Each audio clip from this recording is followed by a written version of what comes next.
Hi there, my name is Shannon Ray Darty and I am the Operations Manager with New Heights Property Management. And this is your August 2022 rental market update for the Charleston, South Carolina area. What has been going on in the rental market, you ask? Well, I am here to give you the details. We list our properties on the MLS for one very important reason. Not only does it give great exposure, but it provides us the opportunity to give you some statistics that we may not be able to give you if we didn't market on the MLS. So for example, we can give you average days on market for particular subdivisions. We can look at particular areas and look at which subdivisions have the greatest number of rentals or which rental markets are moving the fastest.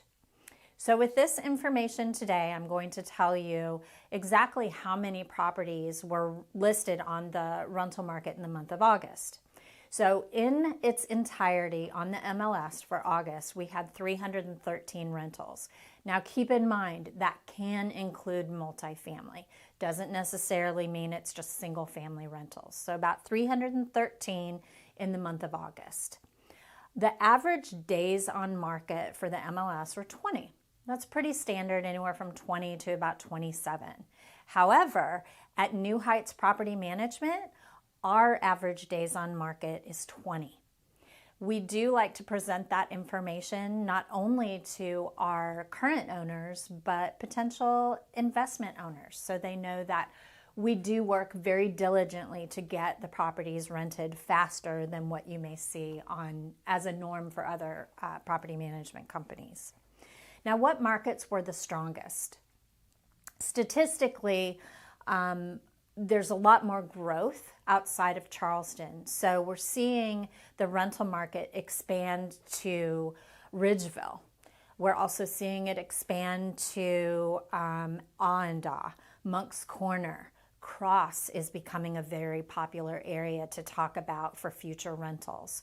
So because there's not a lot of land to build on in Charleston directly, we're starting to see a lot of growth outward.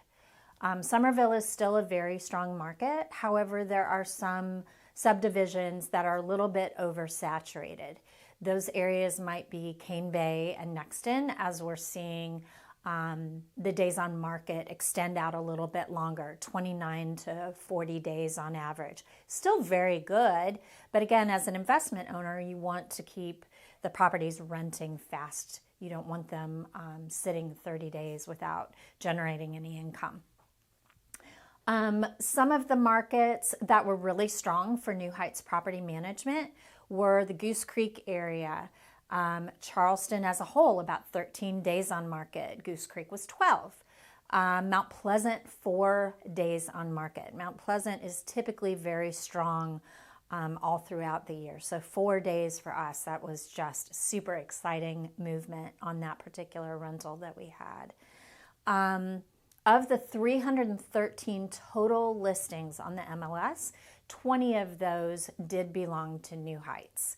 Our average days on market, again, as I stated, was about 14. Areas to keep an eye on, Westcott. That's another strong area where we see rentals moving fairly quickly in about that 20 to 29 day mark. Dunes West is always very popular, Carolina Bay. So if you would ever like more detailed information, especially if you're an investment-minded individual and you're looking to buy another property, give Amanda Smart or myself a call. We are more than happy to fine-tune for you and look at particular subdivisions or particular areas of West Ashley, wherever it is, to pinpoint for you what might be a good market for you to look at. Thank you again for tuning in on this August 2022 market update.